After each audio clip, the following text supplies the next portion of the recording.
The Annunciation of the Blessed Virgin Mary. The little house at Nazareth which Anne fitted up for Mary and Joseph, belonged to Anne. From her own dwelling, she could, unnoticed, reach it in about half an hour by a cross path. It lay not far from the gate. It had a small courtyard in front and nearby was a well, a couple of steps leading down to it. It was near a hill, but not built on it. A narrow path dug out of the hill separated it from the back of the house, in which there was one little window. It was darker on this side of the house than on the other. The back part was triangular and built on higher ground than the front. The foundations were cut in the rock. The upper part was a light masonry. Mary's sleeping compartment was in the back, and there it was that the angelic annunciation took place. This chamber had a semicircular form, on account of the movable partitions placed around the walls and which were of coarser wickerwork than that ordinarily used for the light screens. The patterns in which these screens were woven were similar to wafers, and the colors used were designed to bring the figures out. Mary's sleeping place was on the side just behind the wicker screen. On the left was a little closet with a small table and stool. This was the Blessed Virgin's oratory. This back room was separated from the rest of the house by a fireplace, which consisted of a graded wall from whose center over the slightly raised hearth, a chimney rose up to the roof and ended in a tube above it. Over the opening through which the tube projected was built a little roof. On top of the chimney, I saw in after years 2 little bells hanging. To the right and left of the chimney and opening into Mary's rooms were doors up to which 3 steps led. In the chimney wall were all kinds of nooks in which stood the little vessels that I still see at Loreto.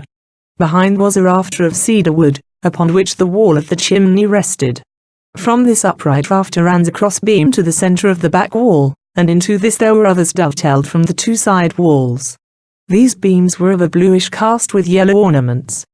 Between them one could see up through the roof, which was hung with large leaves and matting, and in 3 places, namely in the 3 corners, adorned with stars. The star in the middle corner was large like the morning star. Later on the ceiling was adorned with numerous stars. Over the horizontal rafter, which extended from the chimney to the back of the wall, was an opening in the center for the window, and under this was hung a lamp. There was a rafter under the chimney also. The roof was not high and pointed, but so level that one might walk around the edge. It was flat on top, and there rose the chimney with its tubes, protected by the little roof. When after Joseph's death the Blessed Virgin removed to the neighborhood of Capharnaum, the holy house was left beautifully adorned like a sacred shrine. Mary often went from Capharnaum to visit the scene of the Incarnation and to pray there. Peter and John, whenever they went to Palestine, visited the house of Nazareth and celebrated Mass in it. An altar was erected where the fireplace used to be. The little cupboard once used by Mary was placed as a tabernacle upon the altar. I have often witnessed the transporting of the Holy House to Loreto. For a long time, I could not believe it, and yet I continued to see it. I saw the Holy House borne over the sea by 7 angels. It had no foundation, but there was under it a shining surface of light. On either side was something like a handle. 3 angels carried it on one side and 3 on the other. The 7th hovered in front of it, a long train of light after him. I remember that it was the back of the house, the part that contained the fireplace, the altar of the apostles, and the little window, that was transported to Europe. It seems to me when I recall it that the rest of the building was in some danger of falling. I see in Loreto the crucifix also that the Blessed Virgin had one in Ephesus. It was formed of different kinds of wood. Later on, it came into the possession of the apostles. Many miracles take place before that crucifix. The wall of the Holy House of Loreto is entirely the original one. Even the rafter under the chimney is still in its place. The miraculous picture of the Mother of God stands on the altar of the apostles. Mary's Annunciation. On the day upon which the Church celebrates the feast, I had a vision of Mary's Annunciation. I saw the Blessed Virgin a short time after her marriage in the house of Nazareth. Joseph was not there. He was at that moment journeying with 2 beasts of burden on the road to Tiberias, whither he was going to get his tools. But Anne was in the house with her maid and 2 of the virgins who had been with Mary in the temple. Everything in the house had been newly arranged by Anne. Toward evening, they all prayed standing around a circular stool from which they afterward ate vegetables that had been served. Anne seemed to be very busy about the household affairs, and for a time she moved around here and there, while the Blessed Virgin ascended the steps to her room. There she put on a long, white, woolen garment, such as it was customary to wear during prayer, a girdle around her waist, and a yellowish-white veil over her head. The maid entered, lighted the branched lamp, and retired. Mary drew out a little, low table, which stood folded by the wall, and placed it in the center of the room. It had a semicircular leaf, which could be raised on a movable support so that when ready for use the little table stood on 3 legs. Mary spread upon it a red and then the white, transparent cover, which hung down on the side opposite the leaf. It was fringed at the end and embroidered in the center. A white cover was spread on the rounded edge. When the little table was prepared, Mary laid a small, round cushion before it and, resting both hands on the leaf, she gently sank on her knees, her back turned to her couch, the door of the chamber to the right. The floor was carpeted. Mary lowered her veil over her face, and folded her hands, but not the fingers, upon her breast. I saw her praying for a long time with intense fervor. She prayed for redemption, for the promised king, and that her own supplications might have some influence upon his coming. She knelt long, as if in ecstasy, her face raised to heaven. Then she drooped her head upon her breast and thus continued her prayer. And now she glanced to the right and beheld a radiant youth with flowing, yellow hair. It was the Archangel Gabriel. His feet did not touch the ground. In an oblique line and surrounded by an effulgence of light and glory, he came floating down to Mary. The lamp grew dim, for the whole room was lighted up by the glory. The angel, with hands gently raised before his breast, spoke to Mary. I saw the words like letters of glittering light issuing from his lips. Mary replied, but without looking up.